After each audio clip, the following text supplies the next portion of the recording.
Hi friends, welcome back to my channel. ನಾನು ನಿಮ್ಮ ಸುಚಿತ್ರ. ನಾನಂತೂ ತುಂಬ ಚೆನ್ನಾಗಿದ್ದೀನಿ. ನೀವು ಚೆನ್ನಾಗಿದ್ದೀರಾ ಅಂತ ಭಾವಿಸ್ತಾ ನನ್ನ ವ್ಲಾಗ್ನ ಶುರು ಮಾಡ್ತಾ ಇದ್ದೀನಿ. ಯಾರೆಲ್ಲ ಹೊಸ್ದಾಗಿ ನನ್ನ ವ್ಲಾಗ್ನ ನೋಡ್ತಾ ಇದ್ದೀರಾ, ಪ್ಲೀಸ್ ಸಬ್ಸ್ಕ್ರೈಬ್ ಮಾಡಿಕೊಂಡು ನನ್ನ ವ್ಲಾಗ್ನ ನೋಡಿ. ಪ್ಲೀಸ್ ನಿಮ್ಮ ಫ್ರೆಂಡ್ಸ್ ಆ್ಯಂಡ್ ಫ್ಯಾಮಿಲಿಗೆ ಶೇರ್ ಮಾಡಿ, ಲೈಕ್ ಮಾಡಿ, ಕಮೆಂಟ್ ಮಾಡಿ. ಪ್ಲೀಸ್ ನನ್ನ ಚಾನಲ್ಗೆ ಸಪೋರ್ಟ್ ಮಾಡಿ. ನಾನಿವತ್ತು ಬೆಳಗ್ಗೆ ಗುರುವಾರ ಆಗಿರೋದ್ರಿಂದ ಬೆಳಗ್ಗೆ ಟಿಫನ್ನಿಗೆ ವೆಜಿಟೇಬಲ್ ಪಲಾವ್ ಮಾಡೋಣ ಅಂತಂದು ಹೆಚ್ತಾ ಇದೆ. ಎಲ್ಲ ಚಾಕಲ್ಲಿ ಹೆಚ್ತಾರೆ, ಆದರೆ ನನಗೆ ಚಾಕಲ್ಲಿ ಫಾಸ್ಟಾಗಿ ಹೆಚ್ಚಕ್ಕೆ ಬರೋಲ್ಲ ಫ್ರೆಂಡ್ಸ್. ಅದಕ್ಕೇ ನಾನು ಈಳ್ಗೆ ಮಣಿಲೇ ಬೇಗ ಫಾಸ್ಟಾಗಿ ಹೆಚ್ಕೊಂಡ್ಬಿಟ್ಟು ಒಂದು ಕಡೆ ಮಸಾಲೆ ಆಡ್ಸೋಕ್ಕೂ ಮಿಕ್ಸಿ ಜಾರಿಗೆ ಒಂದು ಸ್ವಲ್ಪ ತೆಂಗಿನಕಾಯಿ ತುರಿ, ಈರುಳ್ಳಿ, ಬೆಳ್ಳುಳ್ಳಿ, ಹಸಿಮೆಣ್ಸಿನ್ಕಾಯಿ, ಕೊತ್ತಂಬರಿ ಸೊಪ್ಪು, ಹಸಿ ಶುಂಠಿ, ಪುದೀನ ಎಲ್ಲ ರೆಡಿ ಮಾಡಿಕೊಂಡು ಒಂದು ಸ್ವಲ್ಪ ರೆಡಿ ಮಾಡಿಕೊಂಡು ಈ ಕಡೆಗೆ ತರಕಾರಿ ಹೆಚ್ಕೊತಾ ಇದ್ದೀನಿ. ತರಕಾರಿ ಹೆಚ್ಕೊತಂದ್ರೆ ಅದು ಜಾರಿಗೆಲ್ಲ ರೆಡಿ ಮಾಡಿ ಎಲ್ಲ ಪಲಾವ್ ಮಾಡೋಕ್ಕೆ ಅಂತಂದು ಹೆಚ್ಕೊಂಡು ಇಟ್ಕೊಂಡಿದ್ದೀನಿ. ನೋಡಿ ಫ್ರೆಂಡ್ಸ್, ಮಧ್ಯ ನಾನು ನನ್ನ ಮಗ ಓಡಾಡ್ತಿದ್ದಾನೆ, ನಮ್ಮ ಚೋಟಿ ಓಡಾಡ್ತಿದ್ದಾಳೆ. ಯಾವ ಕಡೆಯಿಂದನಾದರೂ ಬಂದ್ಬಿಟ್ಟು ಏನಾದ್ರು ತಿನ್ನೋಣ ಅಂತ ಯಾವ ಕಡೆ ಈ ಕಡೆಯಿಂದ ಬಂದ್ಬಿಟ್ಟು ನಮ್ಮ ಚೋಟಿ ಬಗ್ಗಿ ನೋಡ್ತಾ ಇದ್ದಾಳೆ. ನಾನು ಓಡಿಸಿ ಸಾಕಾಗ್ತಾಯಿದೆ. ಆಮೇಲೆ ತರಕಾರಿ ಎಲ್ಲ ಹೆಚ್ಚಿದ್ದಾಯಿತು. ಆಮೇಲೆ ಜಾರ್ಗೂ ಮಸಾಲೆ ಆಡ್ಸೋಕ್ಕೆಲ್ಲ ರೆಡಿ ಮಾಡಿಕೊಂಡು ನೆಕ್ಸ್ಟು ಸ್ವಲ್ಪ ಕಾಯಿ ತುರಿದ್ಬಿಟ್ಟು ಒಂದು ಬಾಕ್ಸಿಗೆ ಹಾಕಿ ಇಟ್ಕೊಂಡ್ಬಿಡ್ತೀನಿ. ಕಾಯಿ ಖಾಲಿ ಆಗಿರುತ್ತಲ್ವ, ಒಂದೇ ಸಲ ನನಗೆ ರೆಡಿ ಮಾಡಿ ಇಟ್ಕೊಳಕ್ಕಾಗಲ್ಲ. ತುರಿದು ಇಟ್ಕೊಂಡ್ಬಿಟ್ರೆ ಯಾವಾಗ ಬೇಕು ಆವಾಗ ಅಡುಗೆಗೆ ಬಳಸ್ಕೊತೀನಿ. ನೆಕ್ಸ್ಟ್ ಬಂದು ನೋಡಿ, ಇಲ್ಲಿ ಗ್ಯಾಸ್ ಮೇಲೆ ದೊಡ್ಡ ಕುಕ್ಕರ್ ಇಟ್ಟಿದ್ದೀನಿ. ಕುಕ್ಕರ್ಗೆ ಸ್ವಲ್ಪ ಆಯಿಲ್ ಹಾಕ್ಕೊಂಡು ಪಲಾವ್ ಒಗ್ಗರಣೆ ಹಾಕೋಣ ಅಂತ ಇಟ್ಟಿದ್ದೀನಿ. ಸ್ವಲ್ಪ ಕುಕ್ಕರ್ಗೆ ಆಯಿಲ್ ಹಾಕ್ಕೊಂಬಿಟ್ಟು ಅದಕ್ಕೆ ಸ್ವಲ್ಪ ಸಾಸಿವೆ, ಜೀರಿಗೆ, ಓಂಕಾಳು, ಆಮೇಲೆ ಸ್ವಲ್ಪ ಸೋಂಪು ಹಾಕ್ತೀನಿ ನಾನು. ಸೋಂಪು ಹಾಕ್ಕೊಂಬಿಟ್ಟು ಒಂದೇ ಒಂದು ಚಕ್ಕೆ, ಮಸಾಲೆ ಜಾಸ್ತಿ ಹಾಕಲ್ಲ ಫ್ರೆಂಡ್ಸ್ ನಮ್ಮ ಮನೆಯಲ್ಲಿ. ಈಗ ಮಸಾಲೆ ಜಾಸ್ತಿ ಹಾಕಿದರೆ ನಮ್ಮ ಮನೇಲಿ ಅಷ್ಟು ಯಾರು ಇಷ್ಟಪಡಲ್ಲ. ಒಂದೇ ಒಂದು ಚಕ್ಕೆ, ಒಂದು ಲವಂಗ, ಒಂದು ಏಲಕ್ಕಿ, ಒಂದು ಮೊಗ್ಗು ಎಲ್ಲ ಒಂದೇ ಹಾಕ್ತಾಯಿದ್ದೀನಿ ನೋಡಿ ಫ್ರೆಂಡ್ಸ್. ಅದು ಹಾಕಿದ ಮೇಲೆ ನೆಕ್ಸ್ಟು ಕರಿಬೇವಿನ ಸೊಪ್ಪು ಹಾಕ್ತಾಯಿದ್ದೀನಿ. ಕರಿಬೇವಿನ ಸೊಪ್ಪು ಹಾಕಿ ಸ್ವಲ್ಪ ಚಟಪಟ ಸಿಡಿಬೇಕು, ಆಮೇಲೆ ಕರಿಬೇವಿನ ಸೊಪ್ಪು ಹಾಕ್ತಾಯಿದ್ದೀನಿ. ಒಬ್ಬೊಬ್ಬರು ಒಂದೊಂದು ಥರ ಮಾಡ್ತಾರೆ ಫ್ರೆಂಡ್ಸ್ ಪಲಾವು. ನಾನು 2 ಥರ ಮಾಡ್ತೀನಿ. ಕರೆಂಟ್ ಇತ್ತು ಅಂದರೆ ಎಲ್ಲ ಮಸಾಲೆ ಆಡಿಸ್ಕೊಂಡು ಮಾಡ್ತೀನಿ. ಕರೆಂಟ್ ಇಲ್ಲ ಅಂತಂದರೆ ಸುಮ್ಮನೆ ಎಲ್ಲ ಹಂಗೆ ಒಗ್ಗರಣೆಗೆ ಹಾಕ್ಬಿಟ್ಟು ಮಾಡ್ತೀನಿ. ಅದು ಕರಿಬೇವಿನ ಸೊಪ್ಪು ಹಾಕಿದ್ಮೇಲೆ ಈರುಳ್ಳಿ ಹಾಕ್ತಾಯಿದ್ದೀನಿ. ಈರುಳ್ಳಿ ಸ್ವಲ್ಪ ಬಾಡಿಸ್ಕೊಂಬಿಟ್ಟು ನೋಡಿ, ಈರುಳ್ಳಿ ಬಾಡಿದ್ಮೇಲೆ ಒಂದೊಂದೇ ಥರ ಟೊಮೆಟೊ, ಆಮೇಲೆ ಬೀನ್ಸು, ಕ್ಯಾರೆಟು, ನನ್ನ ಆಲೂಗಡ್ಡೆ, ಏನೇನು ತರಕಾರಿ ಹೆಚ್ಚಿದ್ದೀನೋ ಎಲ್ಲ ಒಂದೊಂದಾಗೆ ಹಾಕ್ತಾ ಹೋಗ್ತೀನಿ. ಸ್ವಲ್ಪ ಹೊತ್ತು ಬಾಡಿಸೋದು, ಸ್ವಲ್ಪ ಹೊತ್ತು ಬಿಟ್ಬಿಟ್ಟು ಹಾಕ್ತಾಯಿದ್ದೀನಿ. ಹಿಂಗೆ ಹಾಕಿ ಸ್ವಲ್ಪ ಎಣ್ಣೆಲೆ ಎಲ್ಲ ಫ್ರೈ ಆಯಿತು ಅಂತಂದರೆ ತರಕಾರಿ ಬೇಗ ಬೇಯುತ್ತೆ. ನಾನು ತರಕಾರಿ ಪಲಾವ್ನ 2-3 ಟೈಪ್ ಮಾಡ್ತೀನಿ ಫ್ರೆಂಡ್ಸ್. ಯಾವ್ಯಾವ ಥರ ಅಂತ ನೋಡಿ ನಾನು ವಿಡಿಯೋದಲ್ಲಿ ನಿಮಗೆ ಮಾಡ್ತಾ ತೋರಿಸ್ಕೊಡ್ತೀನಿ. ಇವತ್ತು ಮಸಾಲೆನ ಆಡಿಸ್ಕೊಂಬಿಟ್ಟು ಮಾಡ್ತಾಯಿದ್ದೀನಿ, ಯಾಕಂದರೆ ಕರೆಂಟ್ ಇವತ್ತು ಬೆಳಗ್ಗೆನೇ ಇತ್ತು. ಹಾಗಾಗಿ ಮಸಾಲೆ ಆಡಿಸ್ಕೊಂಡು ನಾನು ಪಲಾವ್ನ ಮಾಡ್ತಾಯಿದ್ದೀನಿ. ನೋಡಿ, ತರಕಾರಿ ಎಲ್ಲ ಹಾಕ್ಬಿಟ್ಟು ರಾತ್ರಿಯೇ ಬಟಾಣಿನ ನೆನೆಸಿಟ್ಟಿದ್ದೆ. ಬಟಾಣಿನೂ ಕೂಡ ಹಾಕ್ಕೊತಾ ಇದ್ದೀನಿ. ಬಟಾಣಿಗೆ ಹಾಕ್ಕೊಂಡು ಇನ್ನೊಂದು ಕಡೆ ಅಲ್ಲಿ ಅಕ್ಕಿನ ತೊಳೆದ್ಬಿಟ್ಟು ರೆಡಿ ಮಾಡಿ ಇಟ್ಕೊಂಡಿದ್ದೆ ಫ್ರೆಂಡ್ಸ್. ಅದನ್ನು ತೊಗೊಬರೋಣ ಅಂತ ಹೋದೆ. ಬಟಾಣಿ ಹಾಕ್ಬಿಟ್ಟು ಸ್ವಲ್ಪ ಹೊತ್ತು ಇಟ್ಟಿದ್ದೀನಿ ಮಾಗಲಿ ಅಂತವ. ಎಲ್ಲ ಕ್ಲೀನಾಗಿ ಫ್ರೈ ಆಯಿತು ಅಂದರೆ ಎಣ್ಣೆಯಲ್ಲಿ ಬಟಾಣಿನೂ ಬೇಗ ಚೆನ್ನಾಗಿ ಬೇಯುತ್ತೆ.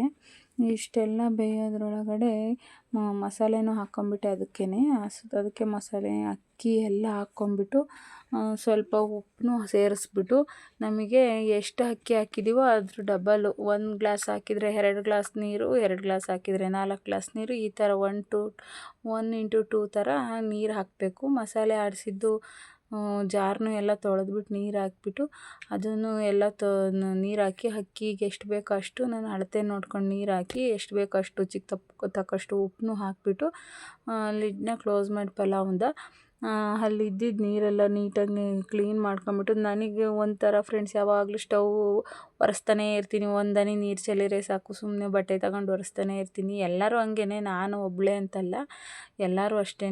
ನೀರು ಏನಾದ್ರು ಚೆಲ್ತು ಅಂದರೆ ಅವಾಗವಾಗ ಒರೆಸ್ಕೊತಾ ಇರ್ತಾರೆ. ನಾನು ಅಷ್ಟೇ, ಎಲ್ಲರ ಥರನೇ, ಏನು ಸ್ಪೆಷಲ್ಲು ಅಂದ್ಕೋಬೇಡಿ. ನೋಡಿ, ಎಲ್ಲ ರೆಡಿ ಆಯ್ತು. ಇವಾಗ ಉಪ್ಪು ಹಾಕ್ಬಿಟ್ಟು ಲಾಸ್ಟಲ್ಲಿ ಎಷ್ಟು ಬೇಕೋ ಅಷ್ಟು ನೀರು ಹಾಕ್ಬಿಟ್ಟು ಲಿಡ್ನ ಕ್ಲೋಸ್ ಮಾಡ್ತಾಯಿದ್ದೀನಿ. ಕ್ಲೋಸ್ ಮಾಡಿಬಿಟ್ಟು ನಂತರ ನಮ್ಮ ಮಕ್ಕಳಿಗೆಲ್ಲ ಬಾಟ್ಲಿಗೆ ನೀರು ಹಾಕೋದು, 2 ಮಕ್ಕಳಿಗೂ ಬಾಟ್ಲಿಗೆ ನೀರು ಹಾಕ್ಬಿಟ್ಟು, ಆಮೇಲೆ ನಮ್ಮ ಮಗಳಿಗೆ ಜಡೆ ಹಾಕಬೇಕು. ಬೆಳಗ್ಗೆ ತಲೆಗೆ ಬಾಚ್ಬಿಟ್ಟು 2 ಜಡೆ ಹಾಕ್ಬಿಟ್ಟು ಅವಳನ್ನ ರೆಡಿ ಮಾಡಬೇಕು. ನನ್ನ ಮಗನಿಗೆ ಅಂದರೆ ನನಗೇನು ಅಷ್ಟು ತೊಂದರೆ ಕೊಡೋಲ್ಲ ಫ್ರೆಂಡ್ಸ್. ಅವ್ರ ಪಾಡಿಗೆ ಅವ್ರು ಸ್ನಾನ ಮಾಡ್ಕೊಂಬಂದು ರೆಡಿ ಆಗ್ತಾರೆ. ಅಂದರೆ ಕೂದಲು ಸ್ವಲ್ಪ ಉದ್ದ ಇದೆಯಲ್ಲ, ಹಂಗಾಗಿ ನನ್ನ ಮಗಳಿಗೆ ಜಡೆ ಹಾಕ್ತೀನಿ. ನನ್ನ ಮಗನಿಗೆ ಅವನೇ ಒಂದೊಂದು ದಿವಸ ಬಾಟಲ್ಗೆ ನೀರು ತುಂಬ್ಕೊತಾನೆ, ಇಲ್ಲ ಅಂದರೆ ನಾನು ತುಂಬ್ತೀನಿ. ನೋಡಿ ಪಲಾವ್ ರೆಡಿಯಾಗಿದೆ. ಎಷ್ಟು ಚೆನ್ನಾಗಿ ಬಂದಿದೆ ಫ್ರೆಂಡ್ಸ್, ತುಂಬ ಚೆನ್ನಾಗಿ ಬಂದಿತ್ತು ಪಲಾವು. ನೋಡಿ ಎಷ್ಟು ಚೆನ್ನಾಗಿ ಒಂದೇ ಥರ ಎಲ್ಲೂ ಮೇಲೆ ಕೆಳಗೆ ಒಂದು ಕಲರ್ ಚೇಂಜ್ ಆಗಿಲ್ಲ, ನೀಟಾಗಿ ಬಂದಿದೆ. ಇದನ್ನು ಇಬ್ರಿಗೂ ಪ್ಲೇಟಿಗೆ ಹಾರಾಕ್ತಾಯಿದ್ದೀನಿ, ತಟ್ಟೆಗೆ. ಬಿಸಿ ಬಿಸಿ ತಿನ್ನೋಕ್ಕಾಗಲ್ಲ, ಲೇಟ್ ಆಗಿಬಿಡುತ್ತೆ ಅಂದ್ಕೊಂಡು ಇಬ್ರಿಗೂ ಒಂದೊಂದು ತಟ್ಟೆಗೆ ಹಾಕ್ಬಿಟ್ಟು ಆರೋದಕ್ಕೆ ಇಟ್ಟಿರ್ತೀನಿ. ಆಮೇಲೆ ಡಬ್ಬಿಗೂ 2 ಬಾಕ್ಸಿಗೂ ಹಾಕ್ಬಿಟ್ಟು ಅದನ್ನು ಆರೋದಕ್ಕೆ ಇಟ್ಬಿಟ್ಟು ಸ್ವಲ್ಪ ಬಿಸಿದನ್ನೇ ಮುಚ್ಚಳ ಆಗಿತ್ತು ಅಂದರೆ ಒಂಥರ ಬೆವ್ತಂಗೆ ಆಗಿಬಿಡುತ್ತೆ. ಮಧ್ಯಾಹ್ನ ತಿನ್ನೋದ್ರೊಳಗೆ ಅವ್ರಿಗೆ ನೀರು ಅನಿಸ್ಬಿಡುತ್ತೆ. ಹಾಕ್ಬಿಟ್ಟು ಅವ್ರನ್ನೆಲ್ಲ ಕಳಿಸ್ಬಿಟ್ಟು ನೋಡಿ ಫ್ರೆಂಡ್ಸ್, ಹೂವನ್ನು ಕುಯ್ಕೊಂಬಂದೆ. ಹೂವು ಚೆನ್ನಾಗಿ ಬಿಟ್ಟಿತ್ತು ಇವತ್ತು, ನೆನ್ನೆ ಅಷ್ಟು ಹೂವು ಇರಲಿಲ್ಲ. ಆಮೇಲೆ ರಾಯರಿಗೆ ಅಂತಂದು ತುಳಸಿ ಪತ್ರೆ ಕೀಳೋಣ ಅಂತ ಬಂದೆ. ಅದರಲ್ಲಿ ಈ ಥರ ಬೀಜದ ಕೊನೆಗಳು ಹೊರಟಿತ್ತು. ಅದು ಇದ್ದರೆ ತುಳಸಿ ಗಿಡ ಚೆನ್ನಾಗಿರಲ್ಲ ಅಂತಂದರು ನಮ್ಮ ಮನೆಯವರು. ಅದನ್ನೆಲ್ಲ ಕಿತ್ಬಿಟ್ಟು ಅದ್ರ ಗಿಡದೊಳಗೆ ಹಾಕ್ತಾಯಿದ್ದೀನಿ. ಅದು ಬೀಜ ಮತ್ತೆ ಏನಾದರೂ ಸಸಿಯಾಗಿ ಹುಟ್ಟುತ್ತೆ ಅಂತಂದು ಅದರೊಳಗೆ ಹಾಕ್ಬಿಟ್ಟು ಸ್ವಲ್ಪ ಪತ್ರೆನ ರಾಯರಿಗೆ ಅಂತ ಕಿತ್ಕೊಂಡು ಹೋಗ್ತಾಯಿದ್ದೀನಿ. ತುಳಸಿ ಪತ್ರೆನ ಇದೊಂದೇ ಗಿಡ ಫ್ರೆಂಡ್ಸ್ ಇರೋದು, ಹಂಗಾಗಿ ಸ್ವಲ್ಪನೇ ಕಿತ್ಕೊತೀನಿ. ವಾರ ಗುರುವಾರ ಕಿತ್ಕೊಂಡ್ಬಿಟ್ಟು ಅಲ್ಲೇ ಆಲ್ರೆಡಿ ಕಸ ಎಲ್ಲ ಗುಡಿಸ್ಬಿಟ್ಟು ನೆಲ ಒರೆಸ್ಬಿಟ್ಟು ಎಲ್ಲ ರೆಡಿ ಮಾಡ್ಕೊಂಡು ಪತ್ರೆ ಹೂವು ಎಲ್ಲ ಕುಯ್ದಿಟ್ಬಿಟ್ಟು ಸ್ನಾನ ಮಾಡ್ಕೊಂಬಂದು ನೆಕ್ಸ್ಟು ದೇವ್ರ ಮನೆಗೆ ಬಂದಿದ್ದೀನಿ ನೋಡಿ ಫ್ರೆಂಡ್ಸ್. ದೇವ್ರ ಮನೆಗೆ ಬಂದುಬಿಟ್ಟು ದೇವ್ರನ್ನೆಲ್ಲ ತೊಳ್ಕೊಂಬಿಟ್ಟು ನೀಟಾಗೆ ರಾಯರಿಗೆ ನಾನು ಒಂದು ವಿಡಿಯೋದಲ್ಲಿ ನೋಡಿದ್ದೆ ಇನ್ಸ್ಟಾಗ್ರಾಮಲ್ಲಿ, ಅರಿಶಿನ ಕುಂಕುಮ ವಿಭೂತಿ ಏನೂ ಇಡಬಾರ್ದು, ಬರೀ ಗಂಧ ಮಾತ್ರ ಇಡಬೇಕು ಅಂತ ತೋರಿಸಿದ್ರು. ಆಮೇಲೆ ಗಂಧ ಇಡಬೇಕು, ಆಮೇಲೆ ಊದುಗಡ್ಡಿ ಬೆಳಗಬಾರ್ದು, ಬರೀ ಎಂಥದಪ್ಪ ದೀಪ ಆರತಿ ಧೂಪದಲ್ಲೇ ಪೂಜೆ ಮಾಡಬೇಕು ಅಂತ ಹೇಳಿದರು. ನಾನು ಇಷ್ಟು ದಿವಸ ಆಮೇಲೆ ಕರ್ಪೂರ ಊದುಗಡ್ಡಿ ಅರಿಶಿನ ಕುಂಕುಮ ವಿಭೂತಿ ಏನು ಇಟ್ಟು ಪೂಜೆ ಮಾಡಬಾರ್ದು ರಾಯರಿಗೆ, ಬರೀ ಎಂಥದ್ದು ದೀಪದ ಆರತಿ, ಆಮೇಲೆ ತುಪ್ಪದ ಬತ್ತಿ ಆರತಿ, ಆಮೇಲೆ ಧೂಪ ಮಾತ್ರ ಹಾಕಬೇಕು, ಗಂಧದಲ್ಲಿ ಮಾತ್ರ ಅಲಂಕಾರ ಮಾಡಬೇಕು ಅಂತ ವಿಡಿಯೋದಲ್ಲಿ ನೋಡಿದ್ದೆ ಫ್ರೆಂಡ್ಸ್. ನಾನು ಇಷ್ಟು ದಿವಸ ಊದುಗಡ್ಡಿನೂ ಹಚ್ತಾ ಇದ್ದೆ, ಕರ್ಪೂರದಲ್ಲೂ ಬೆಳಗ್ತಾ ಇದ್ದೆ, ಅರಿಶಿನ ಕುಂಕುಮ ವಿಭೂತಿ ಎಲ್ಲ ಹಾಕಿ ಪೂಜೆ ಮಾಡ್ತಿದ್ದೆ ಫ್ರೆಂಡ್ಸ್. ನನಗೆ ಗೊತ್ತಿಲ್ಲದನ್ನ ಕೆಲವೊಬ್ಬರು ಹೇಳಿದ್ನ ನೋಡಿ ತಿಳ್ಕೊಳೋದ್ರಲ್ಲಿ ಏನು ತಪ್ಪಿಲ್ಲ. ನಾನು ಆ ವಿಡಿಯೋ ನೋಡಿದ್ಕಿಂತ ಇವಾಗ ಊದುಗಡ್ಡಿ ಹಚ್ಚಲ್ಲ ಫ್ರೆಂಡ್ಸು, ಬರೀ ಆರತಿ ಬೆಳಗ್ತೀನಿ. ಆಮೇಲೆ ತುಪ್ಪದ ಬತ್ತಿ ಅಂತ ಮಾಡ್ಕೊಂಬಿಟ್ಟು ಅದನ್ನು ಮಾಡ್ತೀನಿ, ಧೂಪ ಹಾಕ್ತೀನಿ ಫ್ರೆಂಡ್ಸ್. ಆಮೇಲೆ ಗಂಧ ದೀಪಕ್ಕೆಲ್ಲ ಅರಿಶಿನ ಕುಂಕುಮ ಗಂಧ ಎಲ್ಲ ಇಡ್ತೀನಿ, ರಾಯರಿಗೆ ಮಾತ್ರ ಗಂಧ ಇಟ್ಬಿಟ್ಟು ಕುಂಕುಮ ಒಂದು ಇಡ್ತೀನಿ ಫ್ರೆಂಡ್ಸ್. ಈ ಥರ ನಾನು ಆ ವಿಡಿಯೋ ನೋಡಿದ್ಕಿಂತ ಪೂಜೆ ಮಾಡ್ತಾಯಿದ್ದೀನಿ. ನೋಡಿ ಎಲ್ಲ ದೇವ್ರುಗಳ್ನೆಲ್ಲ ತೊಳ್ಕೊಂಬಿಟ್ಟು ಒರೆಸ್ಕೊಂಬಿಟ್ಟು ಪುಟ್ಟದು ರಾಯರ ವಿಗ್ರಹನ ನಾನು ಮಂತ್ರಾಲಯಕ್ಕೆ ಹೋದಾಗ ತಂದಿದ್ದೆ ಫ್ರೆಂಡ್ಸ್. ರಾಯರಿಗೆ ನೋಡಿ ತುಳಸಿನ ಇಟ್ಬಿಟ್ಟು ಪುಟ್ಟದಾಗಿ ಒಂದು ಪುಟ್ಟ ಪ್ಲೇಟಿಗೆ ಇಟ್ಬಿಟ್ಟು ಅದನ್ನು ಸ್ವಲ್ಪ ಅಕ್ಕಿ ಹಾಕ್ಬಿಟ್ಟು ಅಲ್ಲಿಗೆ ಪ್ರತಿಷ್ಠಾಪನೆ ಮಾಡಿಬಿಟ್ಟು ರಾಯರನ್ನ ಪೂಜೆ ಮಾಡ್ತಾಯಿದ್ದೀನಿ.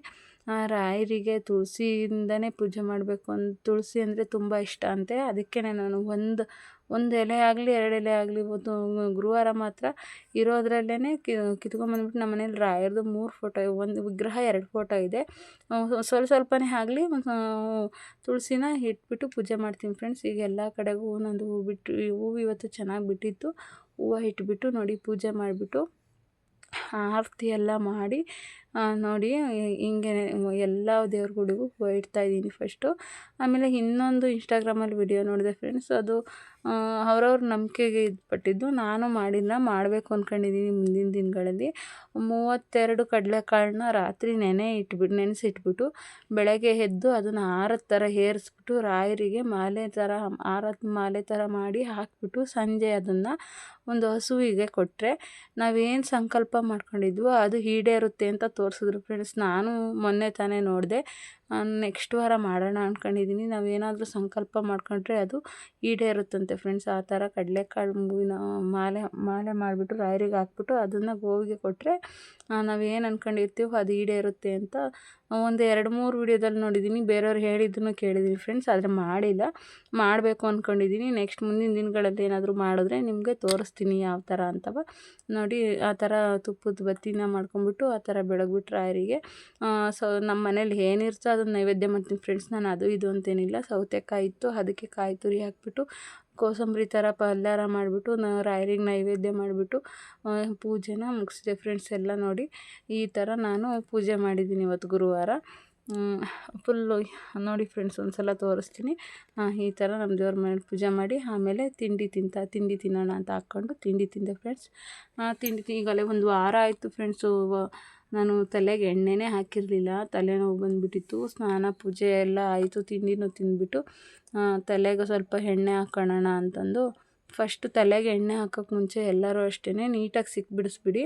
ಆಮೇಲೆ 2 ಕಡೆಗೂ ನೀಟಾಗಿ ಭಾಗ ಮಾಡಿಬಿಟ್ಟು ಮಧ್ಯಕ್ಕೆ ಎಲ್ಲ ಒಂದು ಕಡೆಯಿಂದ ಸೈಡಿಂದನೂ ಬಗೆ ಹಾಕ್ಬಿಟ್ಟು ಎಣ್ಣೆ ಹಾಕ್ಬಿಟ್ಟು ಕ್ಲೀನಾಗಿ ಒಂದು 10 ನಿಮಿಷ ಮಸಾಜ್ ಮಾಡಿಬಿಡಿ ಫ್ರೆಂಡ್ಸ್. ಮಸಾಜ್ ಮಾಡಿಬಿಟ್ಟು ಅದೇ ತಕ್ಷಣಕ್ಕೆ ಬಾಚಕ್ಕೆ ಹೋಗಬೇಡಿ, ಅದನ್ನು ಕಟ್ಟಿಬಿಡಿ. ಎಲ್ಲ ಕುಟ್ಕೊಳ್ಳೋವರೆಗೂ ಒಂದು ಸಂಜೆವರೆಗೂ ಕಟ್ಬಿಟ್ಟು ಆಮೇಲೆ ಸಂಜೆ ಬಾಚ್ಕೊಳ್ಳಿ ಫ್ರೆಂಡ್ಸ್. ಆಗಲೇ ಬಾಚಿಬಿಟ್ರೆ ಮತ್ತು ಅದು ಎಣ್ಣೆ ಎಲ್ಲ ಬಾಚಣಿಕೆಗೆ ಹಿಂದೆಯೇ ಬಂದುಬಿಡುತ್ತೆ. ಆಮೇಲೆ ಬಟ್ಟೆ ಎಲ್ಲ ಒಣಗಿತ್ತು, ಎಲ್ಲ ತಂದು ಹಾಕೊಂಬಿಟ್ಟು ಮಂಚದ ಮೇಲೆ ನೋಡಿ ಮಡಚ್ತಾ ಇದ್ದೀನಿ. ಬಟ್ಟೆ ಎಲ್ಲ ಮಡಚಿಟ್ಬಿಟ್ರೆ ಸಂಜೆ ಇನ್ನು ಮಕ್ಕಳು ಬರೋ ಅಷ್ಟರೊಳಗೆ ಮನೆಯೆಲ್ಲ ನೀಟಾಗುತ್ತೆ. ಬಟ್ಟೆ ಎಲ್ಲ ಮಡಚಿಟ್ಟು ಕಸ ಎಲ್ಲ ಗುಡಿಸಿ ಬಾಗಿಲೆಲ್ಲ ಒರೆಸ್ಬಿಟ್ರೆ ಮಕ್ಕಳು ಬರೋ ಅಷ್ಟರೊಳಗೆ ಅವ್ರು ಬಂದರೆ ಇನ್ನು ಯಾವ ಕೆಲಸನೂ ಮಾಡೋಕ್ಕಾಗಲ್ಲ ಫ್ರೆಂಡ್ಸ್. ಅವರಿಗೆ ಓದಿಸೋದು, ಹೇಳ್ಕೊಡೋದು, ಅವ್ರವ್ರ ಹೋಮ್ವರ್ಕು ಮತ್ತು ಅಡುಗೆ ಮಾಡೋದು ಎಲ್ಲ ಇದೇ ಕೆಲಸ ಹಿಡಿತೆ ಫ್ರೆಂಡ್ಸ್. ಹೆಣ್ಮಕ್ಳು ಅಂದಮೇಲೆ ಬೆಳಗ್ಗೆಯಿಂದ ಸಂಜೆ ತನಕ ಎಷ್ಟು ಕೆಲಸ ಮಾಡಿದರೂ ಸಾಲಲ್ಲ. ಬಟ್ಟೆ ವಾಶ್ ಮಾಡಿದ್ರು ಮಾಡ್ಬೋದು, ಹೆಣ್ಮಕ್ಳಿಗೆ ಬಟ್ಟೆ ಮಡ್ಸೋದು ಅಂದ್ರೆ ಆಗೋಲ್ಲ, ದೊಡ್ಡ ಟಾಸ್ಕ್ ಫ್ರೆಂಡ್ಸ್ ಇದು. ಎಷ್ಟು ಬಸ್ಸಲ್ಲ, ಎಷ್ಟು ನೀಟಾಗಿ ಮಡಿಸಿ ಎಷ್ಟು ನೀಟಾಗಿ ಜೋಡಿಸಿರ್ಲಿ ಮತ್ತು ಬೆಳಗ್ಗೆ ಅಷ್ಟರೊಳಗೆ ಅದೇ ಥರ ಕೆದರಿ ಮತ್ತು ಬಟ್ಟೆ ತಗೊಳಕ್ಕೆ ಹೋದಾಗ ಹಂಗೆ ಮಾಡಿರ್ತಾರೆ ಫ್ರೆಂಡ್ಸ್. ನನಗಂತೂ ಬಟ್ಟೆ ಮಡಿಸಿ ಸಾಕಾಗ್ಬಿಟ್ಟೈತೆ. ನಮ್ಮ ಮನೇಲಂತೂ ಇದೇ ಥರ ಗೋಳು. ನಿಮ್ಮ ಮನೆಗಳಲ್ಲಿ ಹೇಗಿರುತ್ತೋ ನನಗೆ ಗೊತ್ತಿಲ್ಲ. ಮಕ್ಕಳಿರೋ ಮನೇಲಿ ಎಲ್ಲರ ಮನೇದು ಇದೇ ಥರ ಅನಿಸುತ್ತೆ ನೋಡಿ. ಎಲ್ಲ ಡಿವೈಡ್ ಮಾಡಿ ಇಟ್ಟಿದ್ದೀನಿ. ಒಬ್ಬೊಬ್ಬರು ಮಕ್ಕಳದು ಟೀ ಶರ್ಟ್ ಒಂದು ಕಡೆ, ಪ್ಯಾಂಟ್ ಒಂದು ಕಡೆ, ಇನ್ನರ್ ವೇರ್ಸ್ ಒಂದು ಕಡೆ, ನನ್ನ ನೈಟಿ ಒಂದು ಕಡೆ, ಡ್ರೆಸ್ ಒಂದು ಕಡೆ ಎಲ್ಲ ಜೋಡಿಸ್ಬಿಟ್ಟಿದ್ದು. ಇದಕ್ಕೆ ಮತ್ತು ಸಂಜೆ ಟಿ ವಿ ನೋಡ್ತಾ ಕೊತ್ತಂಬರಿ ಸೊಪ್ಪು ತಂದಿದ್ರು ಫ್ರೆಂಡ್ಸ್, ಅದನ್ನೆಲ್ಲ ಸೋಸಿಟ್ಬಿಡ್ತೀನಿ ಹಿಂಗೆ ಆರಾಮಾಗಿ ಕೂತಿದ್ದಾಗ.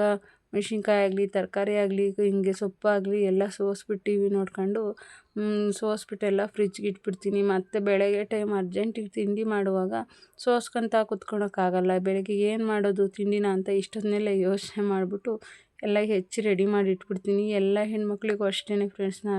ನಾವು ನಾಳೆ ಏನು ಮಾಡೋದು ಅಂತ ಇವತ್ತೇ ಗೊತ್ತು ಮಾಡ್ಕೊಂಬಿಟ್ರೆ ನಾಳೆ ಎದ್ದು ಪಟಾಪಟ್ ಅಂತ ಮಾಡಿಬಿಡ್ಬೋದು. ಅಯ್ಯೋ ಬೆಳಗ್ಗೆ ಅದೇನೋ ಮಾಡ್ಕೊಂಡ್ರೆ ಆಯಿತು ಅಂತ ಮಲ್ಕೊಂಬಿಟ್ರೆ ಬೆಳಗ್ಗೆ ಎದ್ದು ಏನು ಮಾಡಲಿ ಅಂತ ಅದೇ ಅರ್ಧ ಗಂಟೆ ಯೋಚನೆ ಆಗ್ಬಿಡುತ್ತೆ ಫ್ರೆಂಡ್ಸ್. ಅದು ಯೋಚನೆ ಮಾಡೋ ಟೈಮಲ್ಲಿ ನಾವು ಟಿಫನ್ ಮಾಡಿ ಮುಗಿಸ್ಲೇಬೋದು. ಇಷ್ಟೇ ಇವತ್ತಿನ vlog friends. Thank you for the watching.